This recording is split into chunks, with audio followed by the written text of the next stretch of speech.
National Irrigation Authority is an integral player in the rollout of our bottom-up economic transformation agenda. You are aware that we have got 5 thematic areas in our plan, and agriculture is a standalone thematic area, key result area in that plan.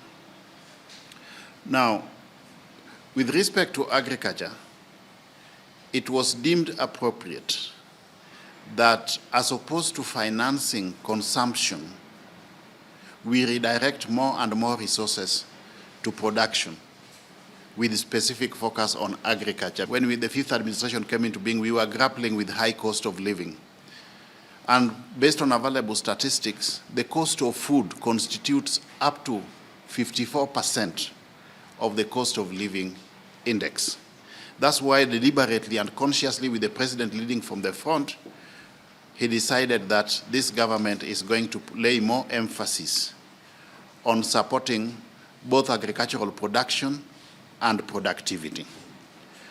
But in that space also, we cannot just continue relying on rain-fed agriculture, because that will not lead to sustainable production due to the erratic nature of our weather patterns. That is why irrigation becomes a key facilitator for agricultural sustainability, and because that functional domain of developing and managing irrigation schemes lies within the mandate of the National Irrigation Authority, you are a crucial player in the rollout or execution of our bottom-up economic transformation agenda. You did develop the 4th cycle strategic plan covering the period 2023-24 to 2027-28. And based on that strategic plan, you are implementing it in annual work plans, which are the operational plans. So in conformity to your 2023-2024 annual work plan, you correspondingly entered into a performance contract with government, committing yourselves to meeting certain deliverables, both quantitatively and qualitatively, at the end of the activity period, in line with your mandate and strategic intents for that period.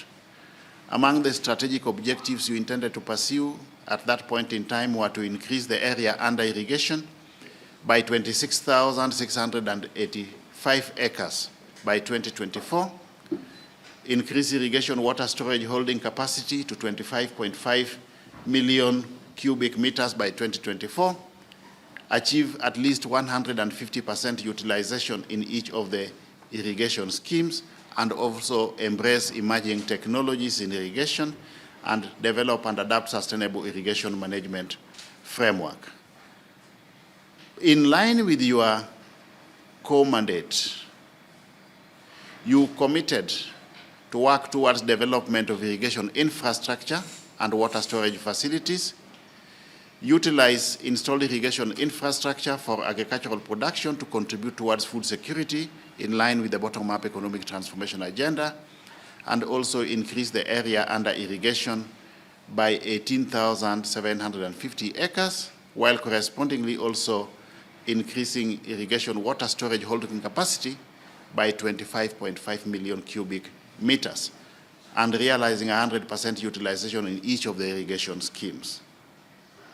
Based on your core mandate again, you had specific interventions or intended to roll out specific interventions, and this specifically entailed increasing the area under irrigation, undertaking operations and maintenance of public irrigation schemes, implementing the Bura Irrigation Development Project, implementing the Mwea Irrigation Development Project, developing the Lower Kuja Irrigation Project, increasing irrigation water storage capacity for households, increasing irrigation water storage capacity for communities, and also enhancing production of rice for consumption, developing the Galana Kulalu Food Security Project, and then developing large dams under the PPP framework in response to the financial challenges by way of exchequer support that you had alluded to earlier.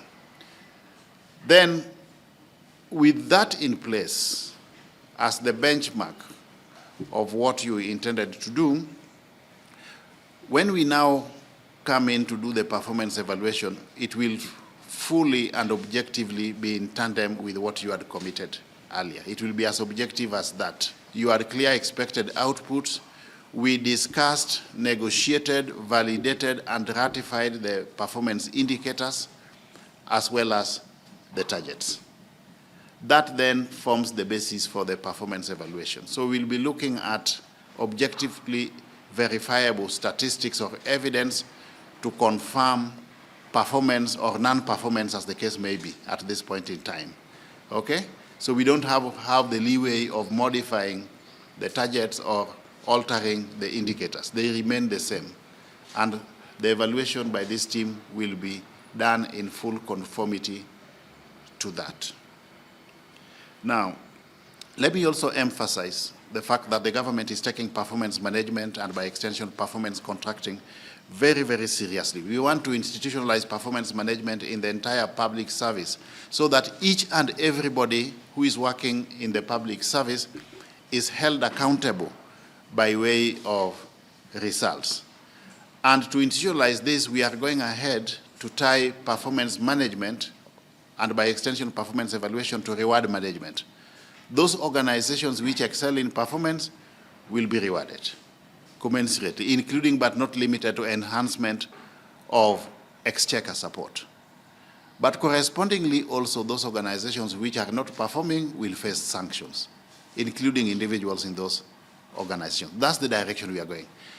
Those institutions which each and every year, year in, year out, are perpetual non-performers will be allowed to die their natural deaths so that we don't continue having organizations which are becoming a drain on the exchequer, continuously consuming public funds, yet they are not justifying their existence by way of performance. Lift up your socks so that you work as hard as possible to realize your mandate. Now, you may realize that when it comes to capital infrastructure, capital projects, don't just solely rely on funding from the exchequer. You have to be creative and innovative in line with your strategic plan and your business plan. Use that as a shopping document to reach out to the private sector so that we can come up with public-private partnerships in respect to certain projects. That is really the direction. Yeah? If you have got feasible, bankable proposals, you should be able to attract funding from the private sector to augment the resources that we have from the National Treasury with a view to rolling out some of the programs that you have in place.